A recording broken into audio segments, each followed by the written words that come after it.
The delegation will meet for the first time today. I'm keeping this record as ordered, though I don't see the point.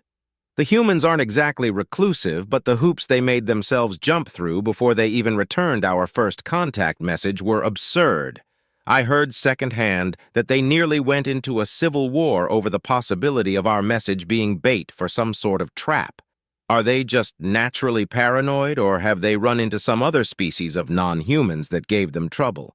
I rather suspect the former. Their military, for just having one star system, is pretty numerous. The humans sent up some civilian diplomat instead of a military leader. I was surprised. They seem to value martial prowess fairly highly. So why do they have a civilian leader? Apparently, this guy was selected after a brief voting period, which wasn't made open to the general population, but was only open to a specific group of representatives. To national leaders, that's troubling. National leaders in a spacefaring species can only mean delays in the future.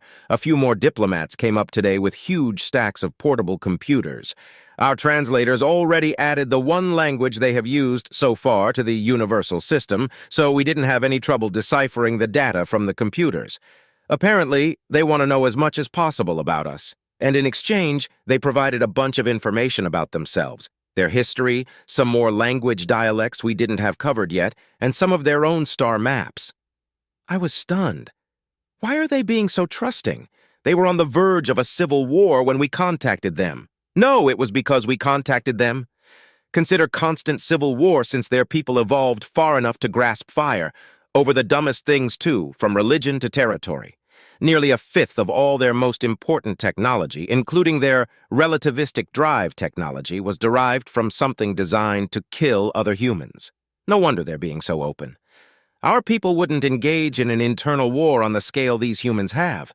They've killed more of themselves in the last 1,000 years than my people have ever died in total. The 9th week of the contact meeting is ending now. The reactions from the humans on their worlds have been more interesting than all the data they gave us. By now, they're starting to get back to routine. They have their own planet, another planet, and about 5 moons in their system colonized to some degree, and each has a distinct culture and way of life. The reaction on each when we made contact was varied, reflecting these differences. Was the same: they flipped out and their peoples were seized by everything ranging from panic to joy. But now their reactions have stabilized to the extent that I don't think we're going to get a reaction out of them unless we create some further provocation. The most read news articles on their electronic communication networks are more about domestic problems, entertainment, and their economies than they are about us. Are humans just more comfortable in routines, or are they frustrated with our lack of diplomatic progress? I'm confused. The humans I've met seem unconcerned, but I know the ambassador from our people is getting worried. I'm relieved. The human ambassador met me personally today, informally here on the ship. He said he could tell that I was getting worried about the negotiations, and he wanted to address me personally. I asked how he could tell I was worried when he had only met our species for the first time recently. First time, less than 100 solar cycles ago, and he replied that it was all part of being a diplomat. I stated outright that I was confused by the seeming lack of disruption on the part of the people below. He said that there were plenty of people who were disrupted, but that most of the humans in the system had already decided to wait and see what the outcome of the negotiations would be before doing anything. After all, he said, even if my species becomes an active member of the galactic community, most humans will stay right here, living their lives. Will be affected by galactic politics, new technology, and colonization, even assuming that we could find new Earth-type worlds out there. But most will want to stay right where they are. I asked him how he could say that when so many of his people had colonized the rest of the system, and he laughed.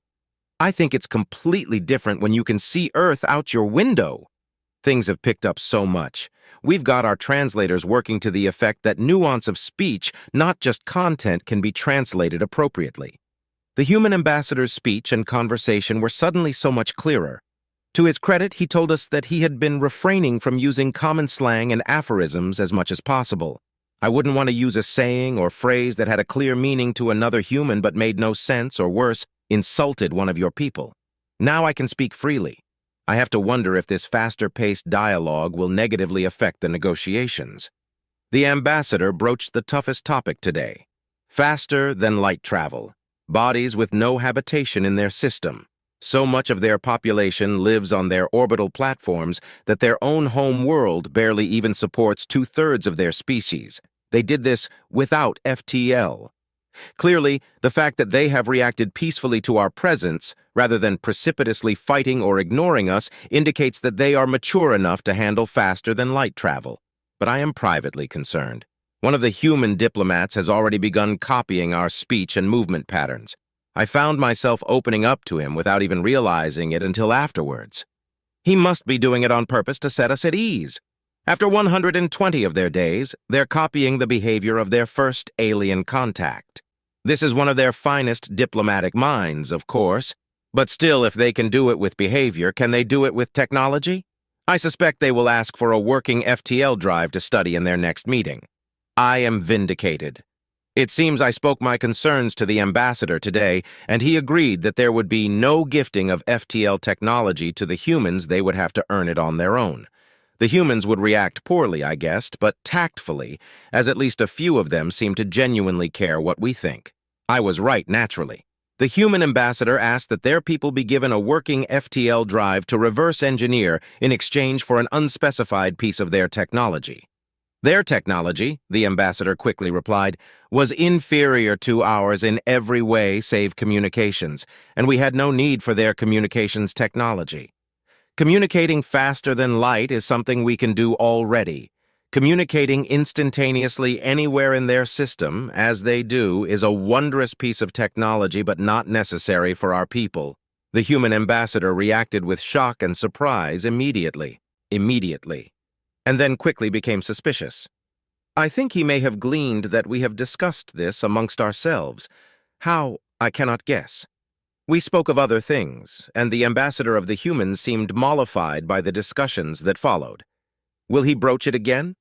Probably. The humans surprise us. It is exactly half of 1 year after first contact, and life, as I noted before, continues. They are fully 1/3 finished with another of their orbital habitation platforms, and we were given a tour of the construction site. Huge robotic construction devices smelt down chunks of ore from the many asteroid and lunar mining platforms the humans have throughout their system, fed to them by relativistic drive-powered ore haulers. The slag is then fed into their forges, reduced to elemental purity, and the refined ore is then crafted still in space into modules, which are then attached to the frame of the platform, the space installation. The elemental slag is mostly hydrogen, oxygen, nitrogen, and silicon. In this system, they use these elements to make air and computers, apparently, which are then used in the construction of their platforms. I am astounded. They have created the most efficient industrial complex we have ever seen. By necessity, they lack FTL. So in the absence of easily reachable resource deposits that they can mine on their colonies, they simply process asteroids into something useful. Another reason to deprive them of FTL: if they can prosper in such paucity, how will they react to plenty? Disaster. One of the probes that the humans use to drag the ores they extract from their asteroid belt slammed into our ship today. Our force fields held, but the drone was wrecked beyond repair, and the asteroid deflected towards Earth. It now moves only a few times faster than the speed of sound, leisurely by space travel standards. But it is colossal. It will depopulate the part of the planet it hits, surely. I am told that the probes and ore haulers use a computer guidance system to slip into Earth's orbital slots with their payloads, where the ores are removed according to the pace and need dictated by the human construction schedule. If we had not been in the path of these probes, this would have never happened. The humans provided us with a copy of the ore hauler's schedules to avoid just such a calamity. How did this happen? What will happen to Earth? We have come to a conclusion. The crew and diplomatic staff have decided that we will divert the asteroid into the Earth's sun, using our own ship to provide the stopping mechanism. Our fields are not recharged. The impact will kill us. We are not committing lightly. Fully half of the crew said that we should abandon the humans to their fate and continue negotiating. Some of the rest said that we should do all that we can without destroying ourselves, but I and the ambassador disagree. Despite our misgivings about their technological level, the humans should not be driven to near extinction by their own first contact. Bizarrely enough, all is well. The asteroid nearly hit the planet when the humans took matters into their own hands. We had maneuvered our ship into the path of the asteroid, ready to deflect the massive thing with our own ship if need be. We did this. This was our fault, except the human diplomats were frantic, demanding that we move the ship at once. We were baffled. We were offering to solve the problem we had caused, so why were the humans demanding that we did not? They beseeched us to move, to let the asteroid move along its own path directly towards the planet, saying that we did not deserve to suffer, to bear the brunt of this calamity. We were watching what we thought would be the end of Earth below, but we were wrong. A blast appeared near the asteroid, and we realized what was happening. The humans had detonated a nuclear device in the asteroid's path to divert it, not destroy it. A few dozen of their own drone craft slammed into the side of the asteroid, which had just been hit by the bomb, propelling it into near-Earth orbit. The human ambassador actually took me aside and explained that they had a contingency set aside for just such a catastrophe, dating back to when they had first created the mining drone and hauler network. He told me that the technology they had first employed to create the interplanetary haulers had originally been far more primitive and unable to precisely calculate the appropriate course and speed to get the asteroids. 50 days have passed since the asteroid incident, and the humans' reaction has been alarming. Civilian populations, and not a few military personnel across the system, are clamoring for attention. Some are demanding that the human diplomats apologize for what they have done, as if the humans caused this. Others are demanding that we suffer for this transgression, yet others are launching into wild speculation. Above it all, the human ambassador has completely changed the tack of these negotiations. Now, all he seems to ask about is the justice systems of the galaxy, whereas before, he had inquired about everything from laws restricting invasive plant species in agriculture to FTL drives to the origins of our linguistic colloquialisms. When asked about his official stance on the asteroid incident by other members of his species who are not part of his delegation, he replies cryptically, "Patience is a virtue. Never close doors you cannot open. Invite no conflict where none exists. Yellow is most flavorful. I have no idea what the last one means. Perhaps our translators are not as capable of translating euphemisms as we thought. Regarding the possession of the nuclear devices they employed to divert the asteroid, he has hastened to assure us that it has been over a century and a half since any nuclear device was used in war. This assuages my fears somewhat, especially since we discreetly scanned the complex on the planet's surface that launched the nuke and found that even the most... Again, I'm amazed by the human's ability to ignore trouble. It is now 250 days after first contact, and the human media has greatly reduced their mention of us and the asteroid incident. They are now beginning to return to what, I am told with vast disgust, the human ambassador says is the norm for their media: music, daily news, and what I think may be some form of medical treatment aimed at those who suffer reproductive isolation. The fact that in less than a year, the human species has been exposed to alien life and nearly been wiped out by the carelessness of said life seems to have. The integration into their society has been met with a surprisingly nonchalant acceptance.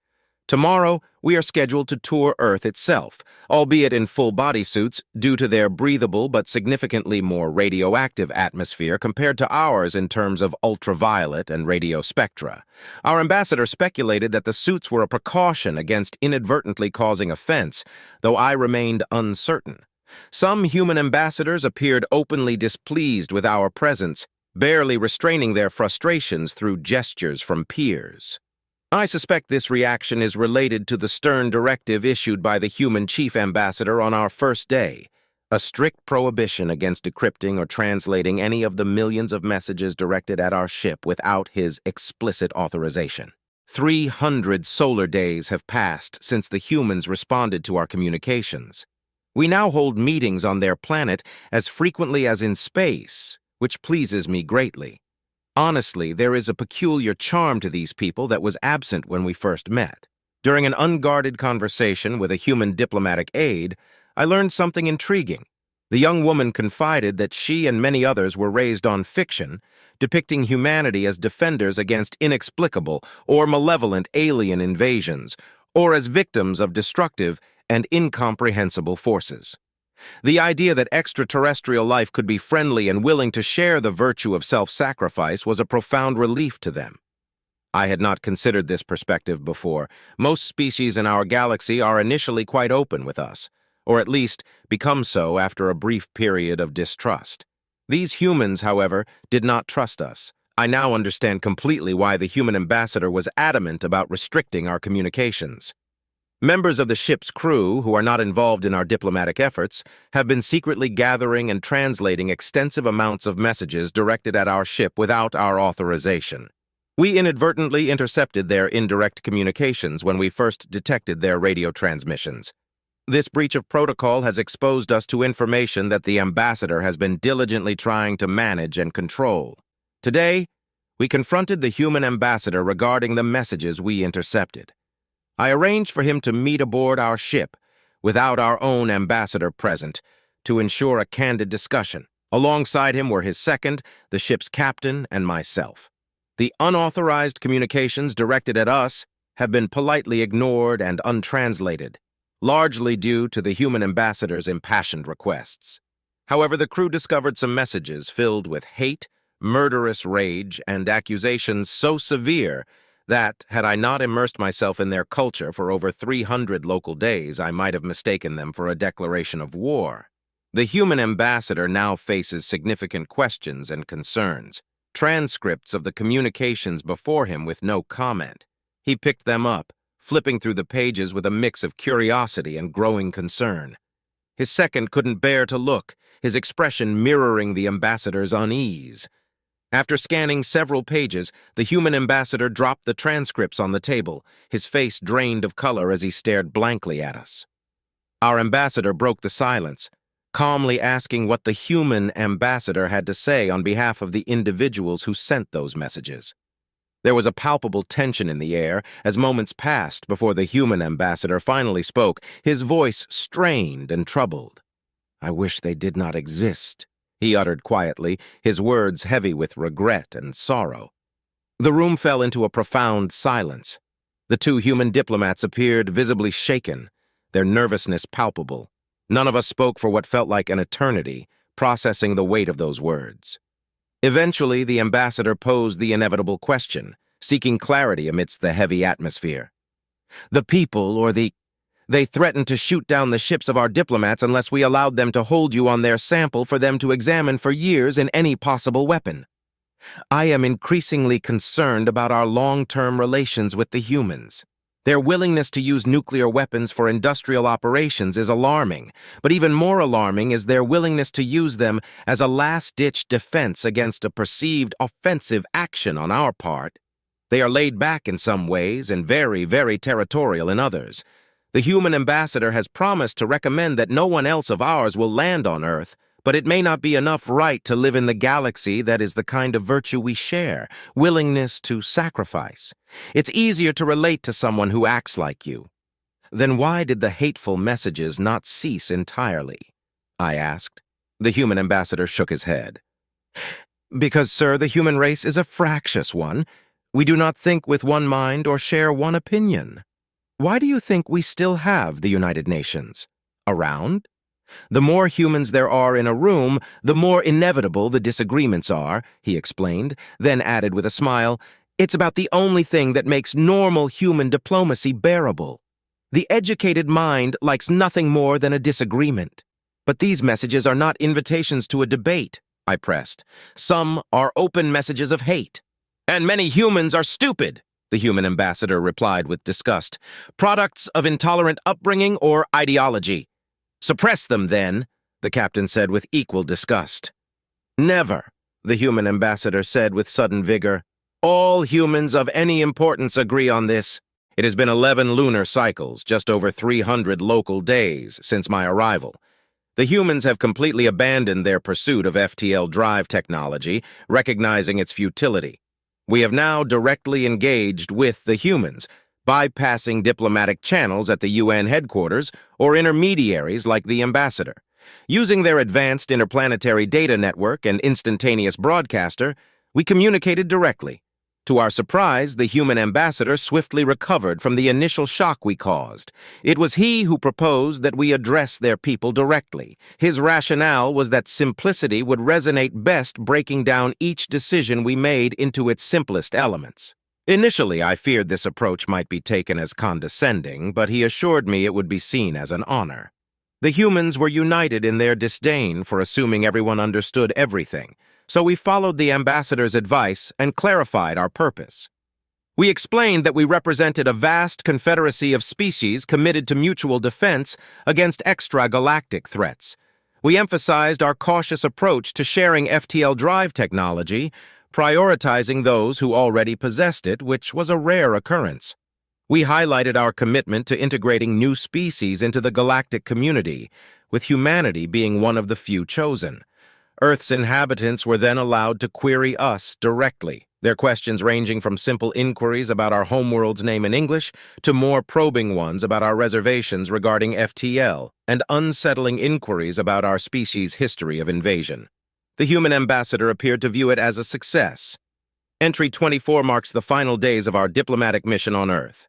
Curiously, the human ambassador has begun to show signs of discomfort during our interactions, particularly in physical settings. He now prefers all our meetings to take place on Earth, avoiding the discomforts of transit between the surface and our ship. Here, he appears more at ease, if not entirely comfortable.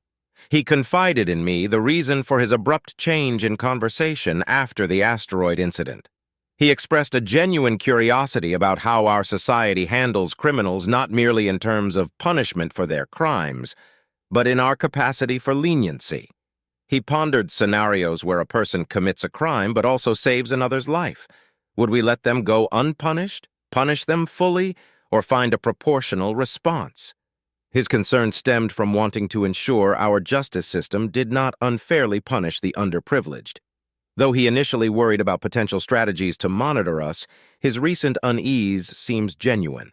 Shortly after discussing this, he scheduled an appointment with his physician, and I have no reason to doubt his sincerity. We assured him that our approach to justice depended greatly on the severity of the crime committed, acknowledging that some actions cannot be undone. This shared value seemed to ease his concerns, although we acknowledged the diversity in justice systems among the nearly 200 nations on Earth, not to mention the 6 colonies. Entry 25 marks a decline in the ambassador's health. Our meetings are now brief, spent mostly poring over extensive data his team provides. The information largely concerns their military capabilities in space warfare. Our discussions on extragalactic threats have unsettled several military leaders, prompting inquiries into what adjustments would be necessary to integrate into our confederation. A glance at their military history revealed the significant adaptations required. They would need to overhaul their entire military structure. Over 90% of their armed forces were land-based, with the rest consisting mostly of outdated oceanic navies and aerospace forces that posed minimal threat to our escape pods, let alone our juggernaut-tier defender ships. One detail that struck me was their nuclear weapons data. According to records, a now-defunct nation once possessed a nuclear weapon dubbed the Bomb of Kings, capable of yielding over 200 times the power of the bomb used to divert the asteroid. Such a blast could have reduced our diplomatic cruiser to radioactive dust. Yet it appeared all such weapons had been decommissioned and repurposed as power plant fuel decades before our initial contact. What surprised me most was how these inherently martial people had managed. It has been 360 days since my arrival. The human ambassador is now dying. Neither their medical technology nor ours, even if offered, could save him. He suffers from massive systematic organ failure, symptomatic of heavy metal poisoning. I am in shock. How? Why? We have done no such thing to him. The hate-filled messages directed at us from the surface remain unchanged in volume and content. So who has done this? The human ambassador contacted me privately from his deathbed. Not the ambassador, not the captain, just me. He confided that he knew he had been poisoned during one of our tours of the United. It has become clear that the human ambassador's resolve remains undeterred, even in the face of his own mortality. Upon learning of the poison slipped into his drink during our stay at the United Nations, he exhibited a remarkable calmness, urging me in strict confidence to inform only the ambassador and the ship's captain. His reasons for such discretion remain obscure, but his directive underscores a trust in our team that I find both reassuring and perplexing. The gravity of his condition casts a somber shadow over our final negotiations, yet his unwavering determination to see our mission through speaks volumes of his character. Venture, surely he could not have predicted our response. Not now, after less than a year of knowing of our existence, after 40 days of crippling illness. Surely he could not. And yet, here we are on the final day of the conference. He announced live to the whole species that he had less than a day to live, and that he knew one of the diplomats on his trusted staff had poisoned him at the UN. He then cut the three of us into the transmission streaming from the bridge of our ship. I can only thank goodness that we have been in front of live humans beyond the diplomatic corps so infrequently, else they would have seen our shock and horror at the sudden revelation. The human ambassador then stated that he had told us that he knew we were innocent, and that it was time for us to make a decision. He said that if humanity was to become a trusted and valuable member of the Galactic, the Confederacy requires a community capable of upholding its laws and mutual defenses, he stated firmly. We must do the same. With an asteroid inadvertently redirected towards Earth looming as a potential tool for mass destruction, he grimaced through the haze of drugs and pain. Trust is a two-way street, he emphasized. We need to trust humanity, and they need to trust us. Now, my faraway friends, I leave it to you, he continued, his voice strained yet resolute. Render unto us the justice deserved for this betrayal. I trusted you. You have the power to impose punishment by dropping an asteroid on our entire population, likely ending the life of the guilty party. This act would demonstrate humanity's strength and capabilities. Alternatively, you could choose not to act, thereby demonstrating the trust and understanding I believe exists between us. With a decisive cut of his transmission, he left us, three aliens facing the entire human species. I couldn't see them, but I could imagine their world a planet teeming with 10 billion souls. Every single one of our communication channels, from radio to data streams to instant cast relays, was inundated with unheard messages from across the solar system. Three aliens, after a year of diplomacy, now held the fate of our species in their hands. The ambassador, breaking our frozen state of shock, carefully chose his words as he addressed the instant cast relay. We have just witnessed the closest thing to a human leader being killed by one of his own aides. This reflects rather poorly on your species' ability to anticipate and prevent such crises, he continued, his voice somber yet resolute. You have had 2 periods in your history where you amassed nuclear weapons, ostensibly for potential use. Half of your people live in intolerable conditions, while the other half roams the planets. Leaning forward, he hesitated briefly before delivering his next words, clearly burdened by their weight. I have studied your history, marred by conflict and bloodshed. Even your own ambassador has confessed with shame to tens of thousands of unresolved communications with contentious outcomes. You actually have the nerve to wage war on yourselves, even as you seek permission to expand to other star systems and join our defense against threats from beyond the galaxy. He sat back, looking drained. Now your ambassador, without even warning us, forces us to decide whether your people deserve to continue existing or to join the Confederacy. Even if you do, it's not, to borrow a phrase, what I signed up for. Turning to me, his expression mirrored the disbelief and concern shared by the captain and myself. He looked back at the camera and smiled grimly. Yet the very person who entrusted you to us clearly believed you were worthy. He has spoken at length about the virtues we share. Curiosity, he said, that nothing we had done or said or shared could have achieved as much as our willingness to divert that asteroid. He showed us the monuments to progress your people have made. Your people achieved powered flight less than 300 years ago, yet you have colonized 6 bodies in your system, 2 terraformed from little more than rock and methane ice. You show a drive and adaptability we have never seen before. After less than a year of meetings, when 1 year ago he did not even know we existed, Your ambassador decided that not only were you deserving of our trust, but we were deserving of yours." He paused, contemplating deeply. "About your culture and mindset, I know only what I can learn in 1 year. And already, your ambassador chose to believe that I knew enough to judge you favorably." The ambassador faced the instant cast and spoke. "He was right. Our greeting lasted a year, humanity. So now, let me welcome you to the galaxy. Entry 32. Life has become rather hectic of late.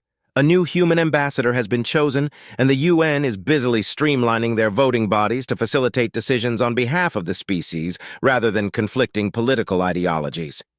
I understand that the process was expedited by the discovery of the individual responsible for poisoning our friend, the former ambassador. He died mere minutes after hearing our decision. I didn't anticipate becoming so personally involved in an alien diplomatic affair, but I felt emotionally drained when the diplomat responsible for slipping the poison to the ambassador was apprehended. Representatives from the other 28 members of the Confederacy that have achieved spaceflight have arrived to officially welcome humanity into the greater galaxy. However, the UN Security Council was insistent that our ambassador take point. The negative backlash against the decision to entrust the fate of the entire species to the ambassador was disheartening to witness. I understand that entire regions of the planet nearly rose in arms over the human ambassador's choice.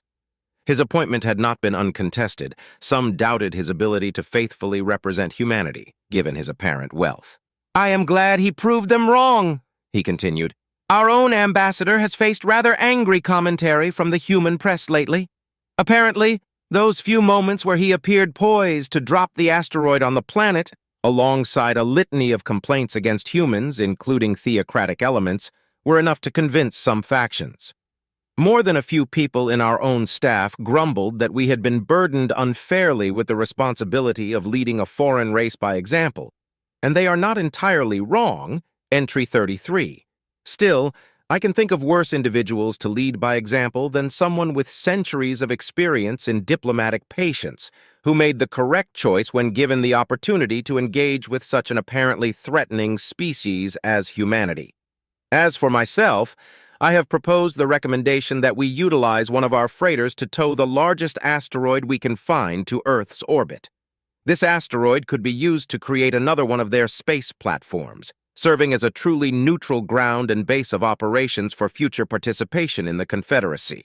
Certainly, the preventable death of their previous ambassador helped persuade the new one of the idea's merit.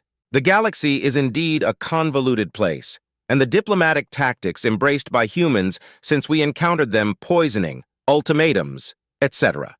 Whether these are typical practices or not will not be met with enthusiasm by the rest of the galaxy. However, I hold a firm belief that over time, the rest of the Confederacy will come to share our perspective that humanity deserves a place among equals in the defense and advancement of space FARI.